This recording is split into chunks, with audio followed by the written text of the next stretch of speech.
SIT स्थापन आहे, चांगल्या प्रकारे चौकशी चालू आहे.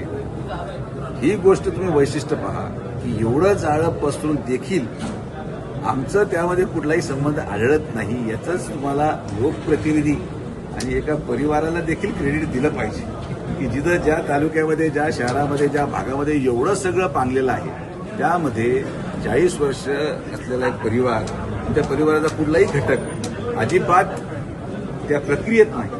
लोकप्रतिनिधी असा असला पाहिजे. काही लोकप्रतिनिधी प्रत्येक ठिकाणी दिसतात, प्रत्येक कॉन्ट्रोवर्सीबरोबर दिसतात.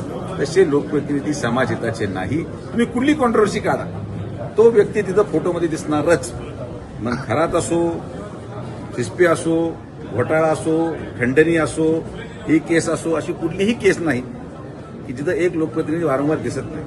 आणि इथं एक असा परिवार आहे जो 40 वर्ष जिल्ह्यामध्ये राजकारण करतोय, पण त्याच्या मतदारसंघामध्ये खाली जे काही झालं त्या प्रक्रियेमध्ये कुठंही लांबपर्यंत आपला कुठलाही संबंध आढळून येत नाही. माझं सांगायचं तात्पर्य एवढंच की खरात प्रकारामध्ये जे गोष्टी घडल्या त्या निष्पाप लोकांचं बळी गेला. काल असं कळालं संस्थाचे कर्मचारी होता किंवा ज्या महिलांची आबरू आणि ह्या सगळ्या प्रक्रियेत घडलेल्या आहेत, तर पोलीस योग्य ती कारवाई करेल. आणि अजून भरपूर गोष्टी उघडणार आहेत. अजून आपण अकाउंट स्टेटमेंट्स आता बाहेर पडायला लागले आहेत.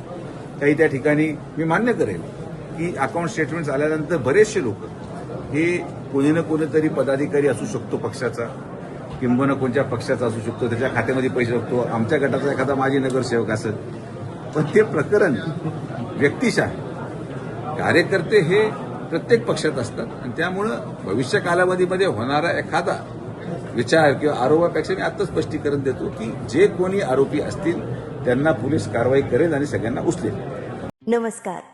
श्री साईबाबांच्या पावनभूमीत तुमचे हक्काचे आणि सुरक्षित घर घेण्याची सुवर्ण संधी चालून आली आहे. आम्ही घेऊन आलो आहोत साई आनंद पार्क.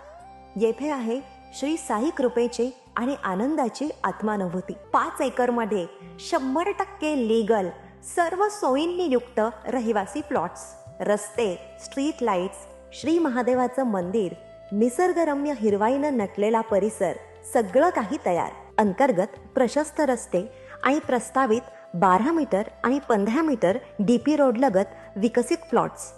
आणि हो, आपले श्री साई मंदिर, शाळा, मार्केट, सर्व काही फक्त 5 मिनिटांच्या अंतरावर. सुरक्षित गुंतवणूक, तज्ज्ञ वकिलांमार्फत खरेदी विक्री आणि वास्तुशास्त्रानुसार प्लॉट्स. सुरक्षित, शांत आणि सुसंस्कृत वातावरणात एअरपोर्ट रोड लगत शिर्डी हद्दीमध्ये श्री साईबाबा मंदिरापासून अगदी काही मिनिटांवर. साई आनंद पार्क म्हणजे आनंदाचं, विश्वासाचं आणि समाधानाचं ठिकाण. आजच बुकिंग करा. मर्यादित प्लॉट्स उपलब्ध. कारण साई आनंद पार्क म्हणजे साई आनंदाची अनुभूती.